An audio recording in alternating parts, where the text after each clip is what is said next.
New York mall owners, already squeezed by e-commerce and spending billions on property makeovers to draw shoppers, have a new headache. Retailers deducting returns for items bought online from their sales figures. David Simon, chief executive officer of Simon Property Group Inc., says a significant number of tenants are underreporting sales and that the company, the largest U.S. mall owner, is negotiating with them to find a solution. For America's beleaguered retail landlords, sales per square foot is a crucial metric, used by investors to gauge their financial health. In addition to the dollars lost themselves, a low number can damage a mall's reputation on Wall Street. The issue Mr. Simon is flagging arises from rents that are based on how much a retailer sells in its physical store. It's common for a tenant to pay a base amount and then give the landlord a cut of sales that exceed a set threshold. Occasionally a retailer has no base rent and is obligated to pay only a percentage of sales rung up at the property. "We are getting dinged by internet returns," Mr. Simon said on a conference call with analysts Friday.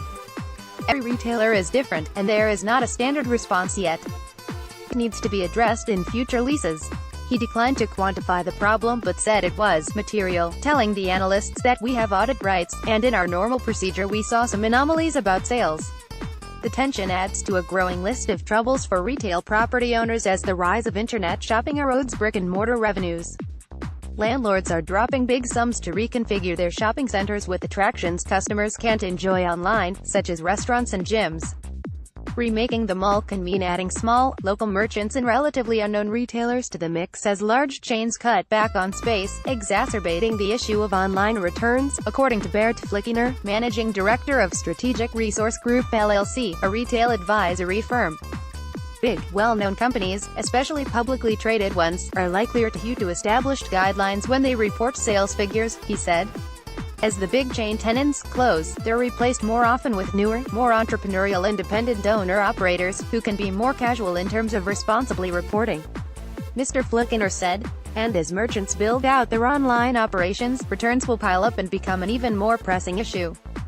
Online sales will represent 24% of total retail sales by 2027, up from 8.9% last year, according to estimates in an investment banking client presentation by RBC Capital Markets LLC obtained by Bloomberg. Managing returns is a critical issue for both landlords and retailers, and e-commerce has only made it more complicated. Anybody who has bought a pair of shoes or a sweater online can attest that shoppers are far more likely to take back apparel they bought on the internet than picked out in person at a store. The rate of returns for online purchases is estimated to be as much as 4 times the rate for physical store sales, according to David Sobey, CEO of Happy Returns Inc., which operates in malls and other shopping venues, taking online returns from consumers for retailers that don't have a lot of physical stores. Bad for both store and landlord, right? Not necessarily. When it comes time to seek refund, people prefer to get it in person instead of printing up a label, making a trip to the post office and waiting weeks for the cash to show up in their bank accounts, Mr. Sobey said. That typically works in the landlord's favor, since anything that triggers a trip to the mall can drive additional purchases. Returns from internet purchases as a source of foot traffic are valuable. Sobey said. Of course you're going to browse, and maybe get something to eat. It's hard to parse how the various parties to an internet sale and subsequent return are affected, said Daniel Hurwitz, CEO of retail real estate consultant Raider Hill Advisors and the lead director of GGP Inc., the second largest U.S. mall owner. For example, if a consumer trades in an item for one of a different size or color, the inventory at that location is reduced even though no money has changed hands at the cash register, Mr. Hurwitz said. The mall business has become obsessed with sales per square foot as an absolute measure of success. Mr. Hurwitz said. The reporting of sales has become less pure because there are so many moving parts with online returns. As an industry, it would be prudent to come up with a way to deal with this.